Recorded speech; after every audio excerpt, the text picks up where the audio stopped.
having tacos tonight, and I thought I was going to use deer, but I found some really old beef, so hopefully it's still good. It's from 21. I'm going to make homemade tortillas. These are sourdough tortillas, and my sourdough starter is really liquidy. The ones I see people use aren't this liquidy. It's always been this liquidy when I use 𝐾𝐨𝐬𝐼. 1 1/4 teaspoons of kosher salt, and then 1.5 cups heaping of flour. Here's 1/4 cup of melted / softened butter. And then you're supposed to do 1/3 cup of water, but this sourdough starter is so runny. I'm gonna be a little sparingly on it and see where we are as I mix. It's supposed to be a shaggy dough. And this was probably not a good idea. I'm gonna be cleaning this off for ½ an hour. Hold on. Okay, on the flour surface, you've gotta knead it for 1 to 2 minutes, or 2 to 3, I don't know. 2 minutes is good. So I didn't add all that liquid because my sourdough starter is so liquidy. I had to make sure that the recipe I was using was flour tortillas because it said make a certain amount for taco size tortillas and another certain amount for enchilada size. And I'm sorry, but I'm not even sorry. It is a sin to make enchiladas with flour tortillas. That is disgusting. In fact, I want to urge you to seek medical help if you make enchiladas with flour tortillas.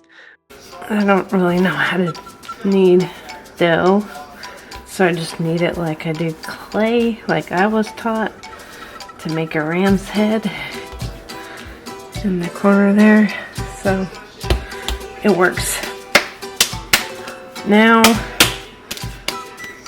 I divide this into 12 for tacos, soft tacos.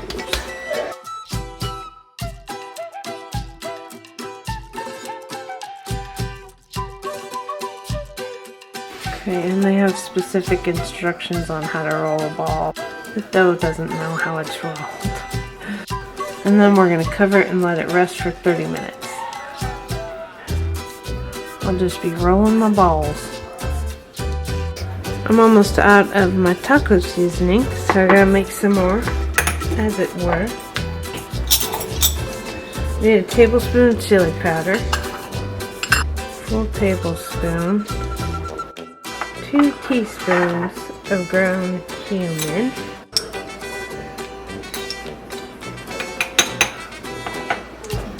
1 teaspoon of garlic powder, 1 teaspoon of onion powder, Walker, he's so pathetic, 1 teaspoon of oregano, and we have Mexican oregano, 1 1/4 teaspoon of salt, 1 teaspoon of paprika, and a teaspoon of black pepper. And then coils her on up and shaky. This doesn't thicken like the ones you get out of a package, so you'll have to watch the water in there. I've got 1 pound of ground beef browning over here. And over here, I'm warming my electric skillet for the tortillas. You don't have to have a tortilla press for this. You can roll it out with a rolling pin, but we have a press. This is just a Ziploc bag that we cut open, just so it won't stick to the press. Grab one of my tortilla balls, put it in the middle, make sure this gets on there, and then press, open it, turn it and press again. And then you take that tortilla and put it on the skillet.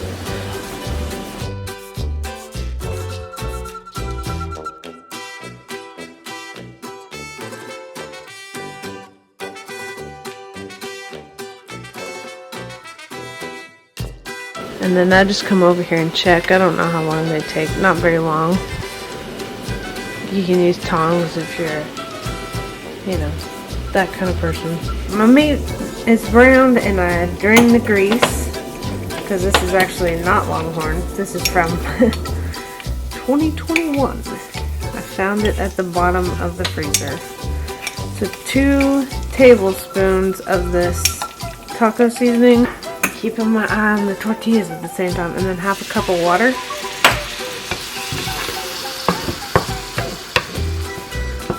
And like I said, it doesn't have the thickening agent in like the normal ones do. And I'm gonna let this go on low for a while I finish the tortillas. As you can see, it thickened enough. It's not like it was a sloppy mix. The tortillas were a little thick. I almost made an Indian fry bread, but that gets a little greasy. Another night we made the same moose taco meat, and we had Catalina that's not that expired. Expired. December 25th of 2024, so we're still good. Because it's February, late February. We probably won't die. In the arms of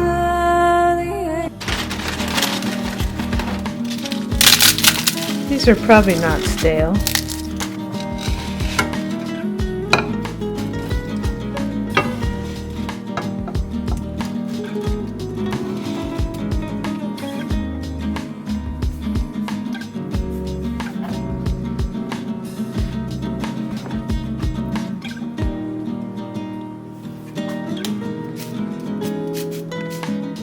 Sour cream.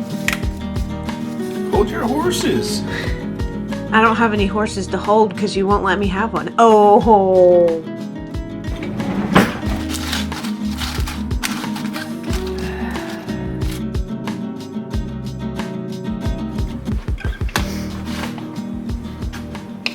Beautiful. Tonight we're making macadamia nut crusted mahi mahi. So these are already thawed. They don't take long. I also need to brine another chicken that I'm making for roast chicken one night, I think. Alright, we're starting with some 𝐾𝐨𝐬 rice. And we always make extra so the chickens can have some. Because rice is cheap. And they love cooked rice. There's the water. Believe me, we have 3, I think, 𝐦𝐤𝐤 buckets full of different kinds of rice. So we got plenty to spare. We usually make the whole serving of crust because it's good and I like to mix it in my rice. But we only have 2 fillets that we're cooking up. One for each of us. So half a cup of panko breadcrumbs.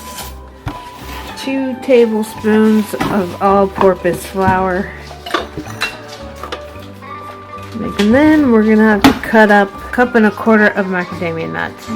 These are super expensive on the baking aisle, so if you go to the snack aisle, sometimes it's cheaper. Also, we used to have one of those little chopper things that you do with your hand. And if you chop it too much, it makes like a flour, and it's not as good.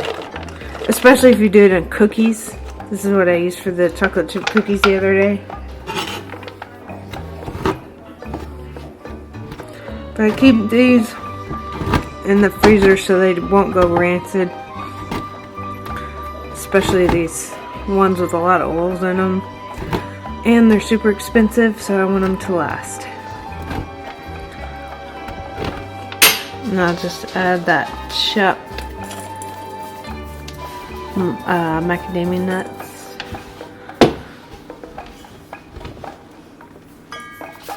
And then 1/4 cup of melted butter. And stir that around. This is an Alton Brown recipe, but my husband introduced me to this just so this doesn't stick. Usually it doesn't anyway, but just put some olive oil on it. Perfect timing. Okay. I'm going to salt and pepper each side of those. Don't forget the salt on this. It makes it even better.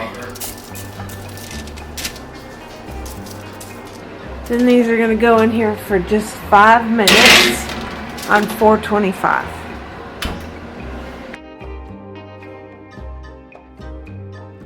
Okay, after 5 minutes, you want to cover them in the crust.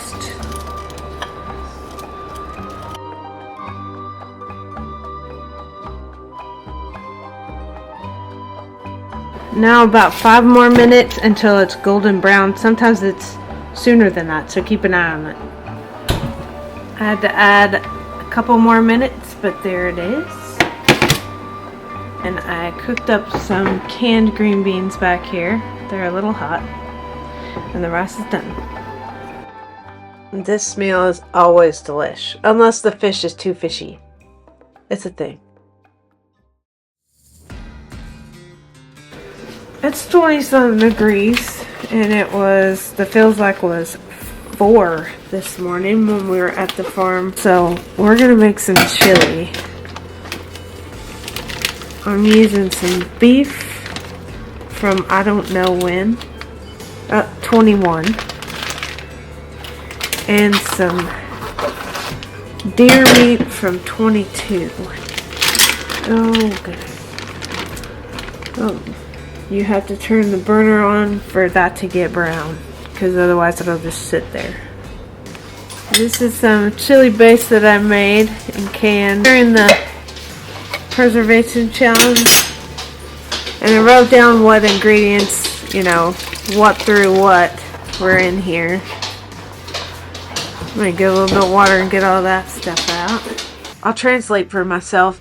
I wrote down where in the ingredients list I was because I couldn't fit it all in one jar. So I'd know where to pick up. Still gotta add some stock and some beans to it. I want to see what that ball thing is. Probably onion. That would be garlic. I'm not gonna chew that up. This is kind of a dump and go thing, which is good. I'm gonna add some rotel to it because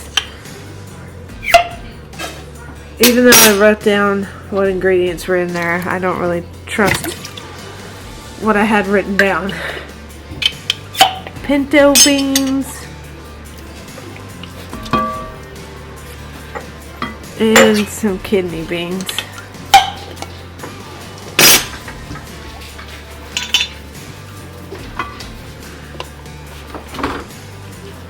Come on. Okay.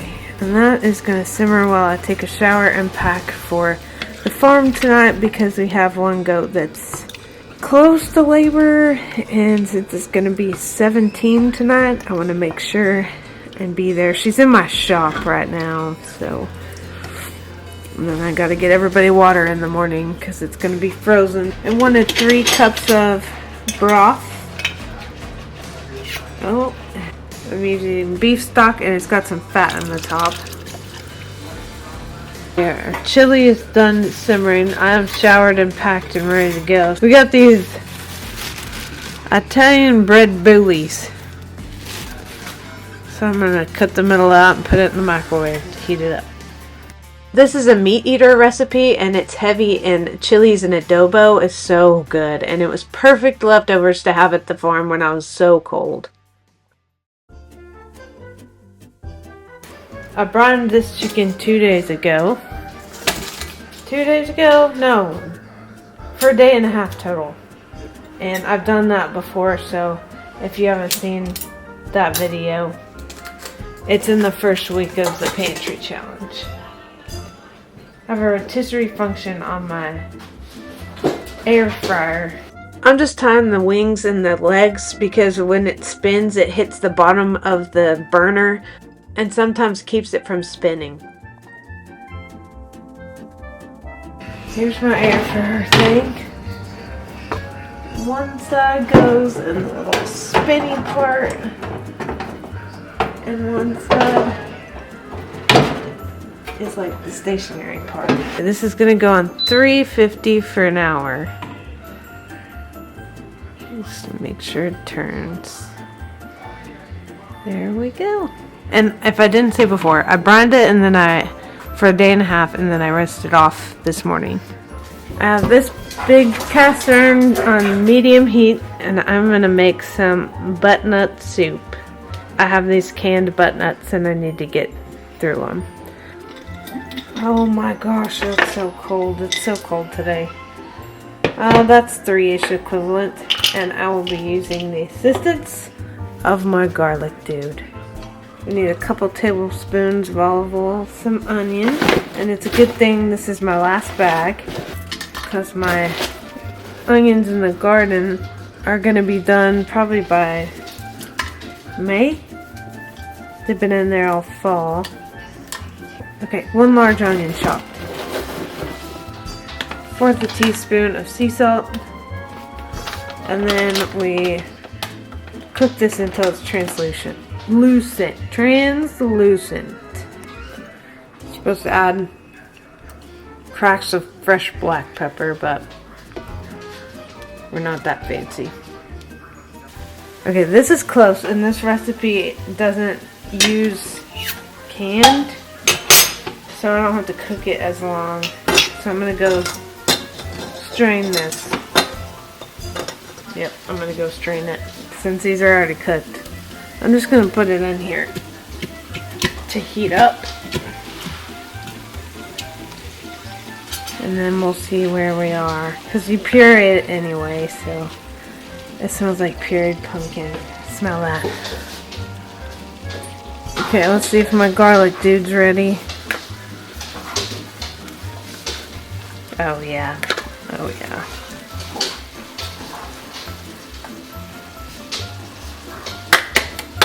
And then 𝐥𝐤𝐤 the herbs, but they're supposed to be fresh, but I don't have any fresh herbs right now.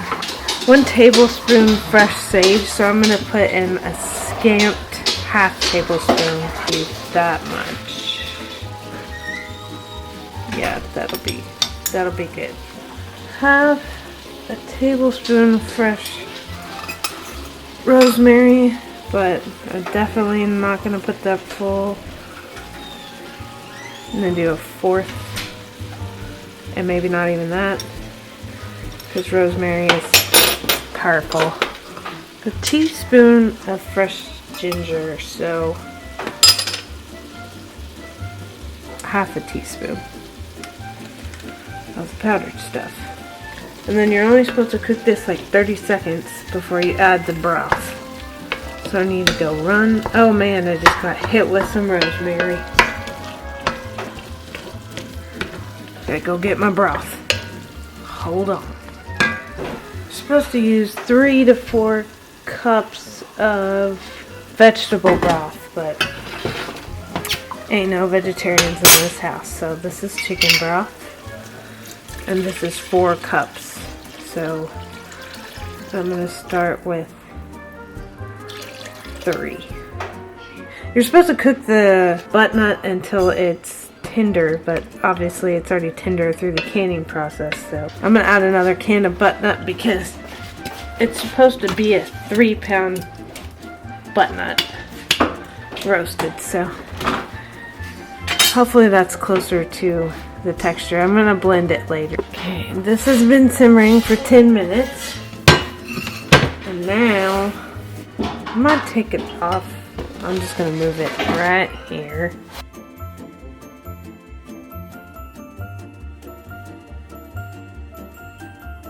It looks like cheese, but it looks good. It's not like super flavorful. Maybe it's supposed to be like that. I'm gonna take this and experiment with a little bit of sour cream. Hopefully I just get a little bit. I don't hate it. I like it, let's say. But it's just kind of bland. Okay.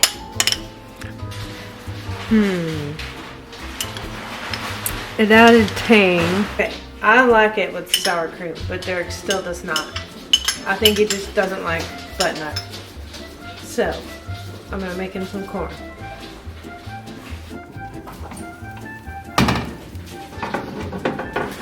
Oh crap, I should have brought the cutting board over. Oh well. The chicken was really juicy and tender, and now I have plenty of butternut soup in the freezer, just for me. We're gonna make some pumpkin bread with some pureed butternut squash that I have in the freezer. Usually me and the dogs like to have this every morning with coffee, just a slice of pumpkin bread, and we haven't had it for a long time. So I'm gonna make it for us. Starting with 3 cups of flour. Oh, it's 3.5. There we go. 3 cups of sugar. This makes 3 loaves, so don't be afraid. 2 teaspoons of baking soda.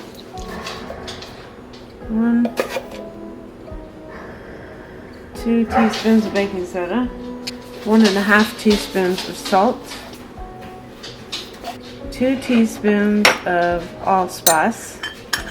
When I start making this bread over and over, we run out of allspice like quick.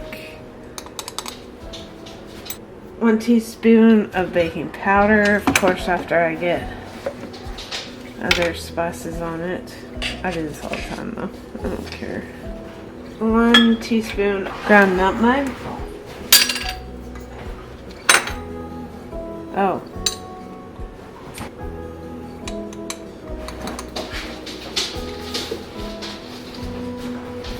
1 teaspoon of ground cinnamon, and I usually heap it over, and 1/2 teaspoon of ground cloves because it can get clovey. We're gonna whisk that together. The mixture here, I'm gonna add my 15 ounces of butternut squash, which makes it taste exactly like pumpkin. I have trouble growing pumpkins, I think because of my weed fabric and pest pressure, and butternut grows a lot easier with less pests and faster. I need 4 large eggs. 1, 2, 3,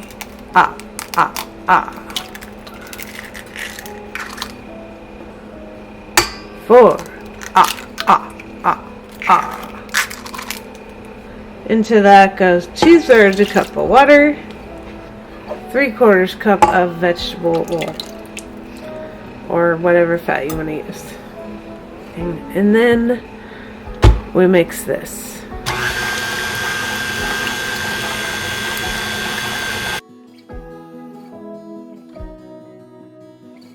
Small additions at a time, or whatever you have the patience for.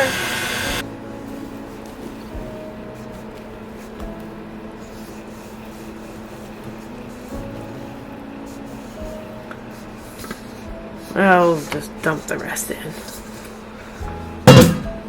It'll be alright.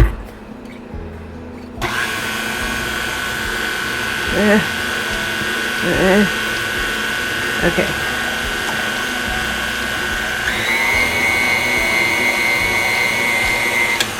I have 3 8x4-inch loaf pans, and I'm gonna try to evenly distribute batter into.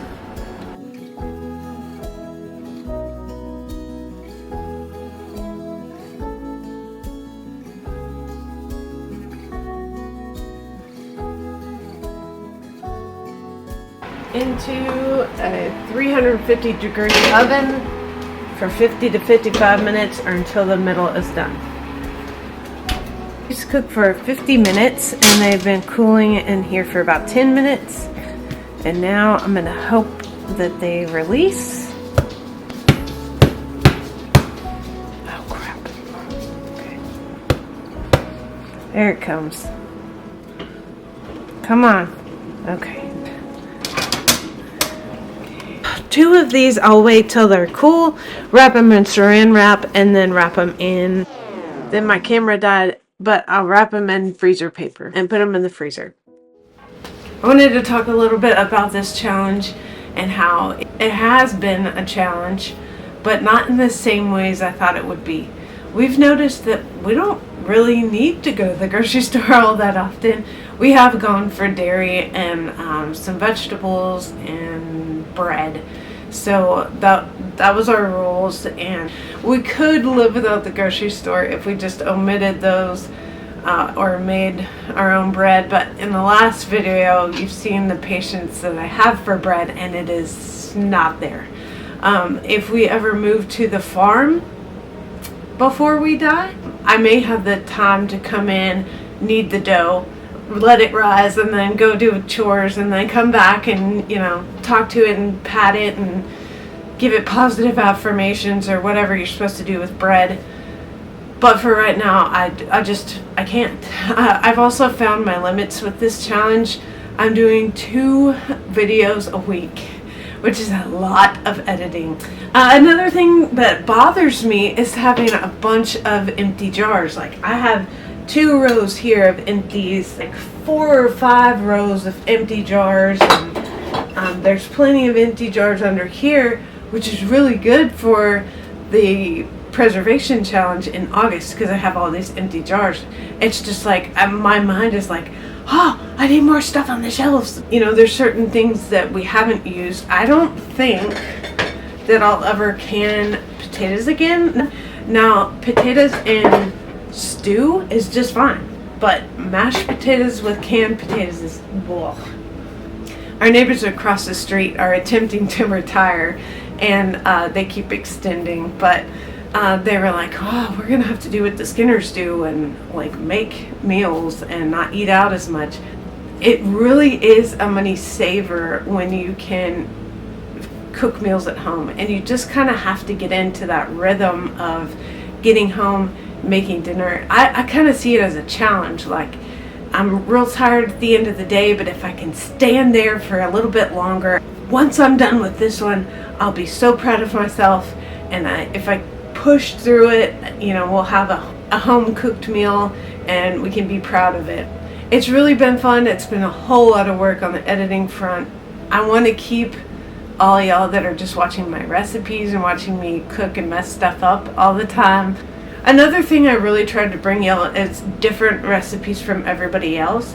And on Wednesdays I should have different recipes or me screwing up a meal or something. But my #1 passion is the farm. So I encourage you to watch that. If you don't like it, just watch it. Just watch it. Anyway, I appreciate y'all watching my videos, and all the new subscribers and my old subscribers. Thank you for commenting. It really helped push my videos. I'm kind of looking forward to the preservation challenge, but I know how dog tired I'm gonna be at the end of the day. Make sure you're subscribed so you can see me do that challenge and watch the farm. I appreciate y'all, and have a good one. If you like this video, feel free to subscribe. I upload Wednesdays and Sundays, and you can keep watching us grow our farm. Have a good one.